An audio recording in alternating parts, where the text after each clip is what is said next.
avoir chanté les psaumes, ils se rendirent au mont des Oliviers. Jésus leur dit : « Vous trébucherez tous cette nuit à cause de moi, car il est écrit : je frapperai le berger et les brebis seront dispersées. Mais après ma résurrection, je vous précéderai en Galilée. » Pierre lui dit : « Même si tous trébuchent, ce ne sera pas mon cas. » Jésus lui dit : « Je te le dis en vérité, aujourd'hui, cette nuit même, avant que le coq chante 2 fois, toi tu me renieras 3 fois. » Mais Pierre reprit plus fortement : « Même s'il me faut mourir avec toi, je ne te renierai pas. » Et tous dirent la même chose. Pendant que Pierre était en bas dans la cour, une des servantes du grand prêtre arriva. Elle vit Pierre qui se chauffait, le regarda et lui dit : « Toi aussi tu étais avec Jésus de Nazareth. » Il le nia en disant : « Je ne sais ni ne comprends ce que tu veux dire. » Puis il sortit pour aller dans le vestibule. Alors un coq chanta. La servante le vit et se mit à dire de nouveau à ceux qui étaient présents : « Il fait partie de ces gens-là. » Il le nia de nouveau. Peu après, ceux qui étaient présents dirent encore à Pierre : « Certainement tu fais partie de ces gens-là, car tu es galiléen, tu as le même langage. » Alors il se mit à jurer en lançant des malédictions : « Je ne connais pas cet homme dont vous parlez. » Aussitôt, pour la seconde fois, un coq chanta. Pierre se souvint alors de ce que Jésus lui avait dit : « Avant que le coq chante 2 fois, tu me renieras 3 fois. » Et en y réfléchissant, il pleurait.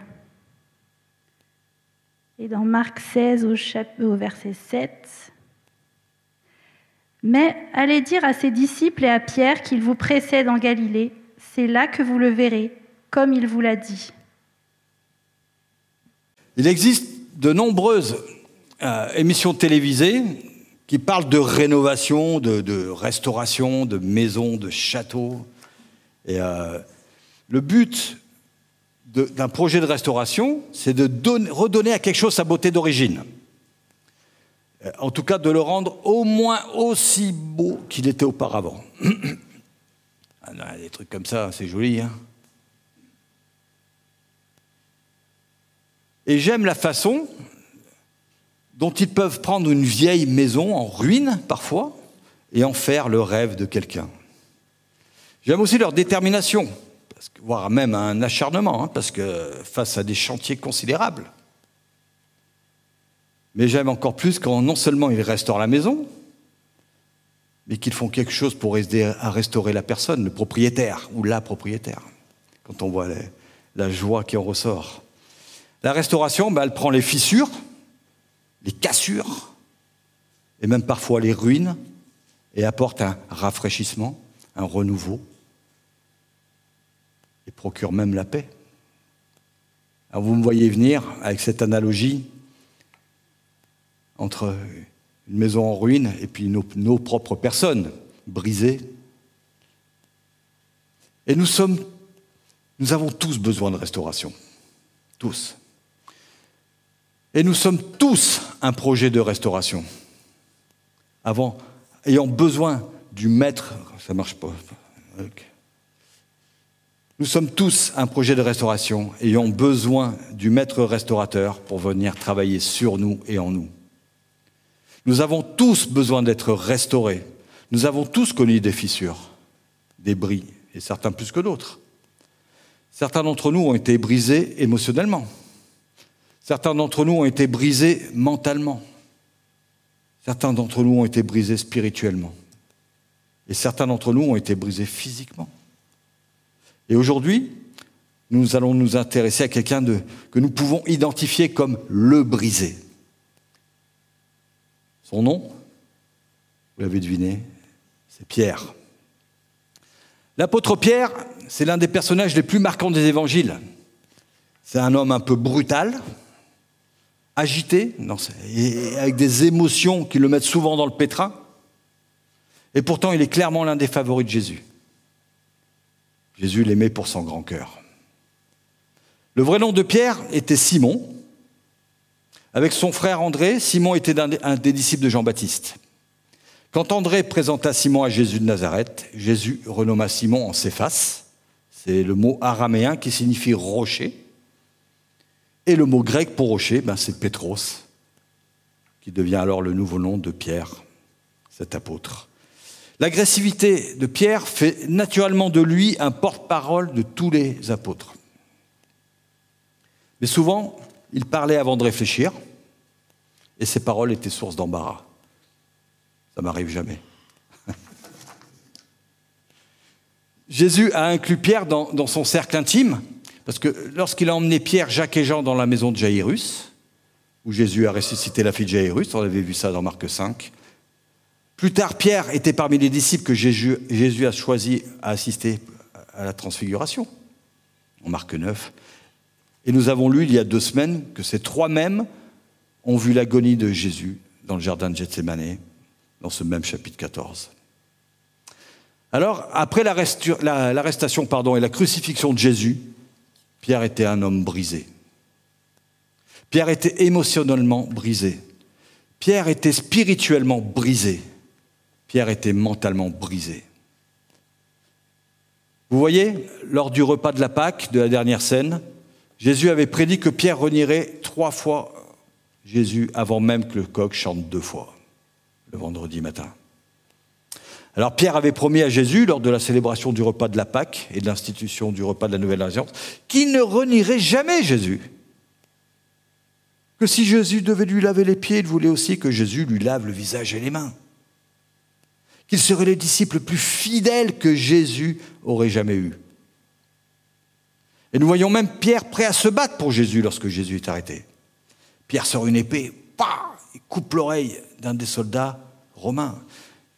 Et Jésus, stupéfiant tout le monde, y compris Pierre, il ramasse l'oreille, il la replace miraculeusement, et le soldat est guéri instantanément.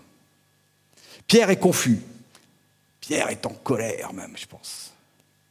Pierre était prêt à se battre aux côtés de ce faiseur de miracles, Jésus. Il réalise maintenant que ce dernier ne va pas se battre, mais en fait il va vivre même l'enseignement du sermon sur la montagne, où Jésus va tendre l'autre joue. Jésus va en fait donner sa vie pour ses amis. Jésus va en fait mourir. Jésus ne va pas se battre. Pierre était prêt à se battre et Jésus est arrêté. Dans notre texte, les 11 apôtres et Jésus avaient chanté les psaumes. Puis ils se rendirent au mont des Oliviers. Ils n'étaient que 11 parce que Judas était déjà parti pour la mise en scène de la trahison de Jésus.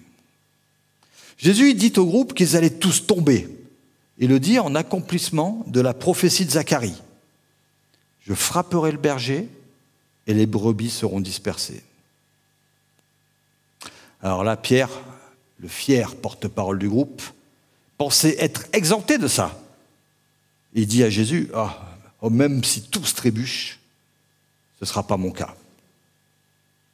Alors Jésus lui dit, je te le dis en vérité, aujourd'hui même, cette nuit même, avant que le coq chante 2 fois, tu me renieras 3 fois. Mais Pierre reprit encore plus fortement, même s'il me faut mourir avec toi, je ne te renierai pas. Et le texte poursuit en disant, et tous dirent la même chose. Ça c'est intéressant. Ça c'est intéressant de constater qu'ils dirent tous la même chose. Souvent on pense que c'était Pierre qui a renié Jésus, c'était le seul. Non, tous. Pas seulement Pierre. Mais par contre, ils essayent tous de se soustraire à la parole de Jésus. Et ils affirment qu'ils ne s'éloigneraient pas de Jésus. C'était insensé ce qu'ils pensaient là. Ils nient les paroles de Jésus, mais ils nient aussi la parole inspirée et infaillible de Dieu, transmise par le prophète Zacharie. Alors à votre avis, quelle était l'attitude des apôtres lorsqu'ils regardaient Jésus prédire leur éloignement de lui? Peut-être un regard d'horreur. Qu'est-ce que tu dis là? Perspective affreuse.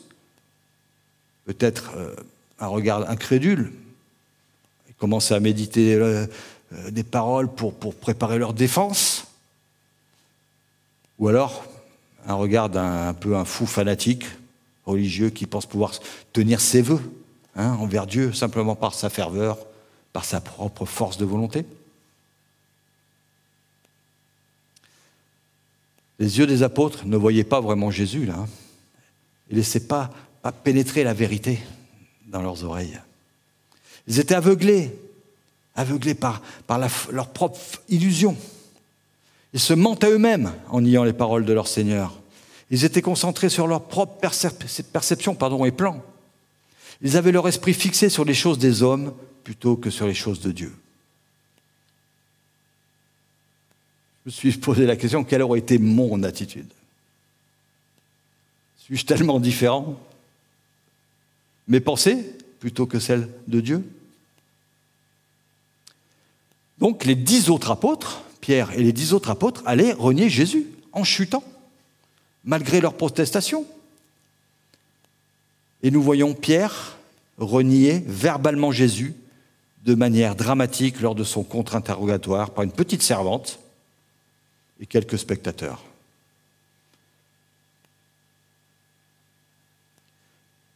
Mais comme nous l'avons vu il y a 2 semaines, dans le jardin de Gethsémani, Jésus est le seul à rester éveillé pendant que les autres dormaient.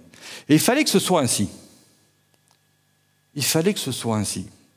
Il fallait que ce soit le dernier debout, le seul à faire la bonne confession. Jésus, celui qui ne renierait jamais la volonté de son Père, mais se soumettrait humblement à la souffrance et à la mort pour nous et pour notre salut. Jésus a renoncé à lui-même pour prendre sa croix et souffrir pour nous. Lorsque Jésus a cité la prophétie de Zacharie, il a en fait ajouté quelques mots que j'avais omis un peu plus tôt. Il dit « Je frapperai le berger et les brebis seront dispersées. » Ça, c'est une citation du Dieu d'Israël lui-même. On la trouve en Zacharie, chapitre 13, verset 7. Je lis la parole de Dieu. « Épée, réveille-toi contre mon berger et l'homme qui est mon compagnon, déclare l'Éternel, le maître de l'univers. Frappe le berger et que les brebis soient dispersées. » Alors, qui est ce compagnon, cet homme aux côtés de l'Éternel, aux côtés du Père ? C'est Jésus lui-même. C'est lui contre qui le Père ordonne à l'épée de se réveiller. C'est violent, hein ? Je frapperai le berger, dit le Père. Celui qui a finalement livré Jésus, ce n'était pas Judas, mais le Père lui-même. C'était la volonté du Père que Jésus boive la coupe de sa colère en entier, jusqu'à la lie. C'est la coupe dont on a pu parler en église de maison la semaine dernière. Cela nous ramène à la volonté du Père d'écraser le Messie, afin que les masses soient considérées comme justes aux yeux du Père. Et vous connaissez pour la plupart ce texte en Ésaïe 53. Ce sont nos souffrances qu'il a portées, c'est de nos douleurs qu'il s'est chargé, et nous l'avons considéré comme puni, frappé par Dieu, humilié, mais il était blessé pour nos péchés, brisé pour nos iniquités. Le châtiment qui nous donne la paix est tombé sur lui. Et c'est par ses meurtrissures que nous sommes guéris. Ésaïe 53. Je frapperai le berger, dit le Père. Et Jésus fut frappé de tout cela pour vous, pour moi. Mais ce n'est pas tout. Jusque-là, j'ai mis l'accent sur les paroles de Jésus concernant la chute des disciples et leur reniement. Mais j'ai laissé de côté un peu la bonne nouvelle. Jésus leur a dit qu'ils chuteraient tous. Mais ensuite, il leur a dit, mais après ma résurrection, je vous précéderai en Galilée. Ces paroles concernant leur chute et leur reniement se sont avérées vraies. Il l'avait prédit, c'est arrivé. Mais mieux encore, sa prédiction de la résurrection, de son apparition ultérieure aux apôtres, s'est avérée vraie. À ces apôtres qui renient et doutent, Jésus a ensuite confié l'enseignement et le baptême qui s'étendrait à toutes les nations, transformerait ceux qui ont renié Dieu en confesseurs, en disciples du Christ, habilités par le Saint-Esprit. La mort du berger a eu pour conséquence la dispersion. Mais sa résurrection aura pour résultat le rassemblement. Jérusalem sera le lieu où le berger donnera sa vie. Mais la Galilée sera le lieu où le bon berger conduira ses brebis sur les sentiers de la vie éternelle. Dans la lecture, Anne a sauté le chapitre 15 pour lire ce verset 7 du chapitre 16 pour relier à Pierre. Et on voit que Jésus n'a pas abandonné Pierre à cause de son reniement. Au contraire, il l'aime, il n'a pas oublié. Lorsque l'ange s'adressa à Marie de Magdala, Marie la mère de Jacques et Salomé, qui découvrent le tombeau vide, le tombeau de Jésus vide. Et l'ange dit « Mais allez dire à ses disciples et à Pierre que Jésus vous précède en Galilée. C'est là que vous le verrez, comme il vous l'a dit. »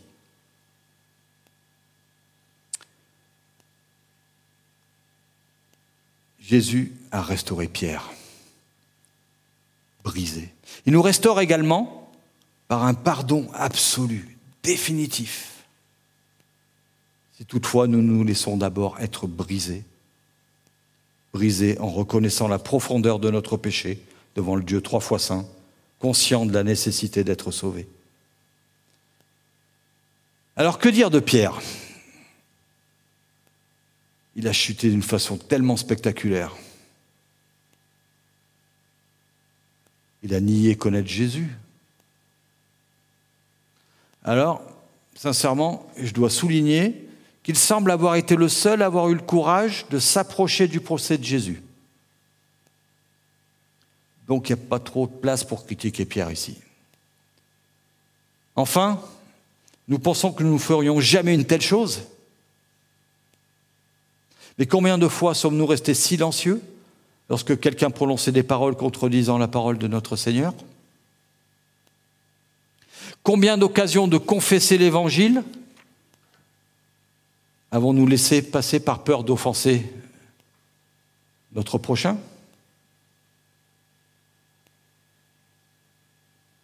Et enfin, nous devrions reconnaître en Pierre un exemple à suivre dans la manière dont il a exprimé sa contrition pour ce qu'il avait fait. Contrairement à Judas qui a changé d'avis et de faire face à sa culpabilité par lui-même. Pierre a éprouvé une véritable tristesse devant Dieu.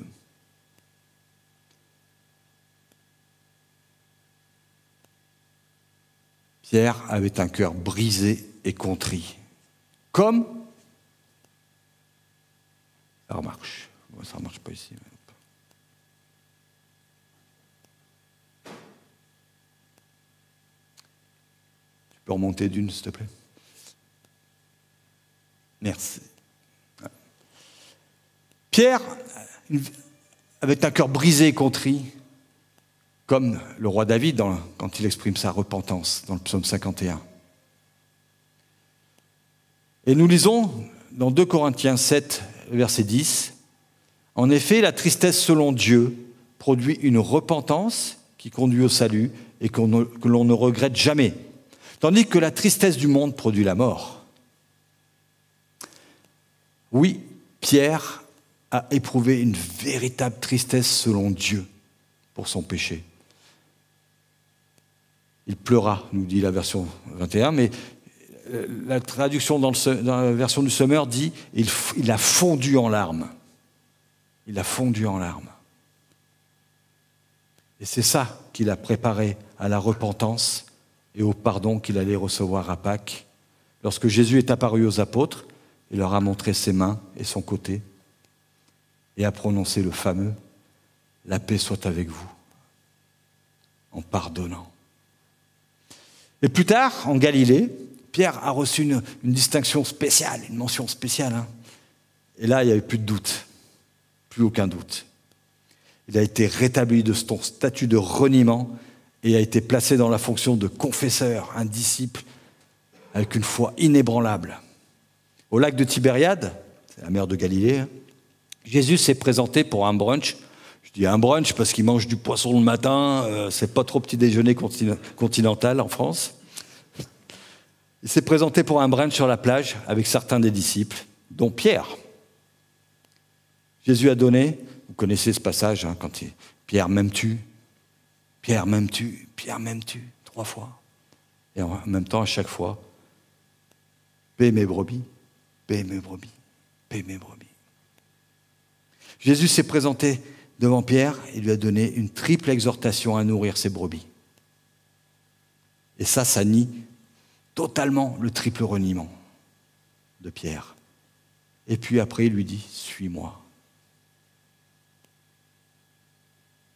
Pierre, totalement restauré, totalement rétabli. Pierre, c'était l'une de ces personnes trop confiantes dans tout ce qu'il faisait. Mais c'est que lorsqu'il a été brisé que Dieu a été prêt à vraiment l'utiliser. Dans notre monde aujourd'hui, nous n'entendons pas cela. Hein. On ne pense pas de cette façon. En fait, on essaye tellement de se présenter avec cette image forte, confiante, sans défaut de nous-mêmes, que nous passons à côté de l'utilité de la fragilité. Même les choses négatives que le monde dit à propos de nous-mêmes, les dépeignent en quelque chose de positif. Mais dans notre texte d'aujourd'hui, il y a quelque chose de positif dans le fait d'être brisé. Je crois que cet événement est le moment déterminant où l'efficacité de Pierre est devenue une possibilité. Je crois que la même chose s'applique à nous. Lorsque notre arrogance, notre confiance en nous-mêmes mal placées sont brisées et que nous sommes humiliés devant Dieu, Dieu dit alors, maintenant je peux t'utiliser. Et ça, en pensant au reniement de Pierre, ce texte tellement connu de la plupart, ça doit devenir un leitmotiv pour nous.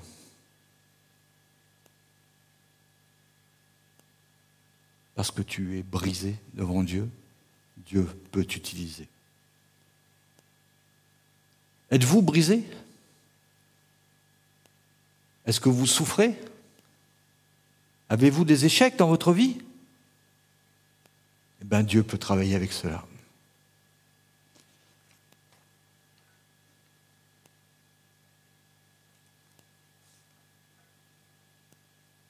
C'est ce qui m'est arrivé.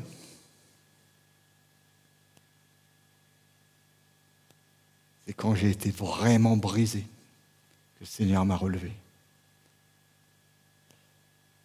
Est-ce que vous pouvez dire comme Pierre, je suis celui qui a renié Jésus? Je mérite de payer pour mon péché. Je méritais ses clous. Mais Jésus les a portés pour moi. Jésus a porté la peine que vous et moi méritions. Et notre utilité pour Dieu commence lorsque nous reconnaissons à quel point nous sommes vraiment brisés. Notre utilité pour Dieu commence lorsque nous reconnaissons à quel point nous sommes vraiment brisés. Chers amis, qu'est-ce que vous pouvez apporter à Jésus? Il me semble qu'on ne peut rien apporter à Jésus, si ce n'est notre fragilité. Alors, il vous restaurera pleinement. Que devez-vous faire cet après-midi? Vous repentir et croire pour la première fois peut-être? Placez votre foi en Jésus, votre confiance en Jésus, en reconnaissant votre état de pécheur et votre besoin d'un sauveur. Faites-le. Faites-le. Peut-être vous êtes chrétien, mais vous avez toujours ou souvent marché avec confiance en vous-même. Avez-vous besoin de vous repentir de votre orgueil? Essayez de vous souvenir quand vous avez été brisé pour la dernière fois devant Jésus, devant Dieu. Est-ce que vous voulez reconnaître la profondeur de votre péché confronté à la sainteté de notre Dieu et alors être brisé pour que le Dieu créateur puisse agir. Lui, le seul maître restaurateur. Être rétabli devant lui en Jésus-Christ, son Fils. Et aujourd'hui, Jésus nous dit la même chose qu'il a dit à Pierre. Si quelqu'un veut venir après moi, dit Jésus, qu'il renonce à lui-même et qu'il se charge de sa croix et qu'il me suive. Car celui qui voudra sauver sa vie la perdra, mais celui qui perd sa vie à cause de moi et l'Évangile la sauvera. Car que sert-il à un homme de gagner le monde entier s'il perd son âme ? Je veux conclure ce message et en même temps utiliser cette conclusion en introduction à la Sainte Seine que nous allons partager ensemble tout de suite après. Par votre baptême en Jésus-Christ, vous avez reçu un don plus grand que le monde entier. Vous avez perdu votre vie dans ce monde pour l'amour du Christ. Et vous avez maintenant trouvé votre vie en lui et dans son royaume. Son royaume où vous êtes sauvés du péché, de la mort et de l'enfer. Alors maintenant, nous attendons impatience son retour, le retour de Jésus. La résurrection des morts et la vie pour l'éternité dans sa présence. Viens et suis-moi, dit Jésus. Viens, car c'est un voyage qui en vaut vraiment la peine.